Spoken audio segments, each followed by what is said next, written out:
বন্ধুরা বন্ধুরা বন্ধুরা আজকে আবারও চলে এসেছি একটা নতুন রেসিপি নিয়ে। চলো দেখে নেওয়া যাক। এখানে বাজার থেকে চলে এসেছে পাবদা মাছ।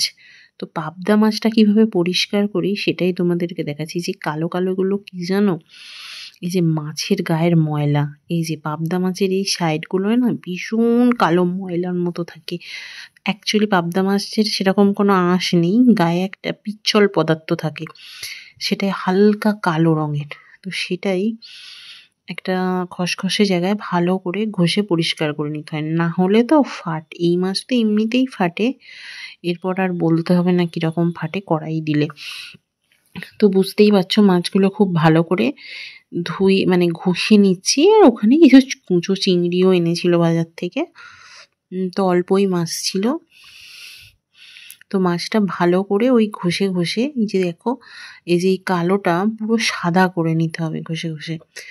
খুব চাপ দিয়ে ঘষবে না, কারণ মাছটা ভীষণ নরম মাছ। তো যাই হোক, এটা ঘষে ধুয়ে পরিষ্কার করে নিয়ে আমি চলে এসেছি আমার কিচেনে। তো এখানে ম্যারিনেশনের জন্য প্রথমেই দিয়ে দিচ্ছি নুন আর হলুদ।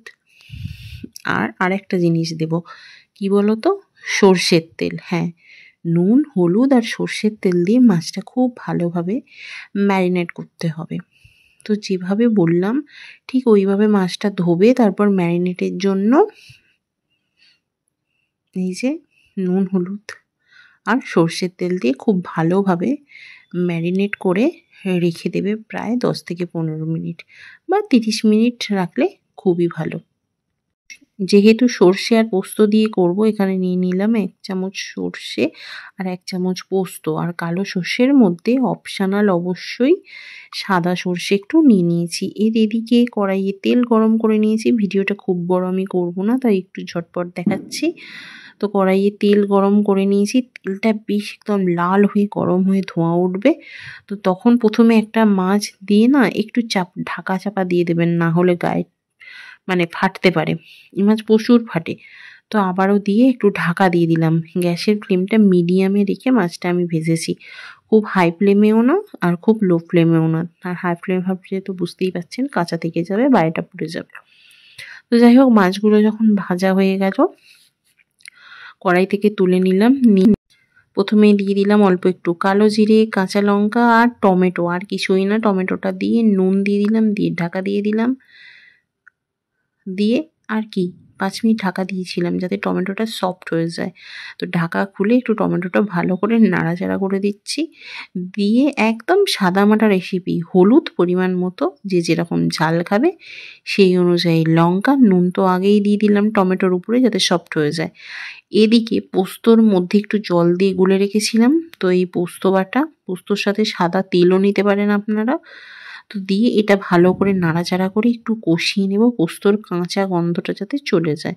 তো দেখুন পোস্তটা অনেকটা শুকিয়ে এলে যে সর্ষেটা বেটেছিলাম, সর্ষের মধ্যে আমি জলটা দেখাইনি, সর্ষের মধ্যেও আমি জল দিয়ে একটু পাতলা করে নিয়েছিলাম। এই যে দেখুন, তো এটা দিয়ে দিয়েছিলাম। তো আরেকটু জল লাগবে।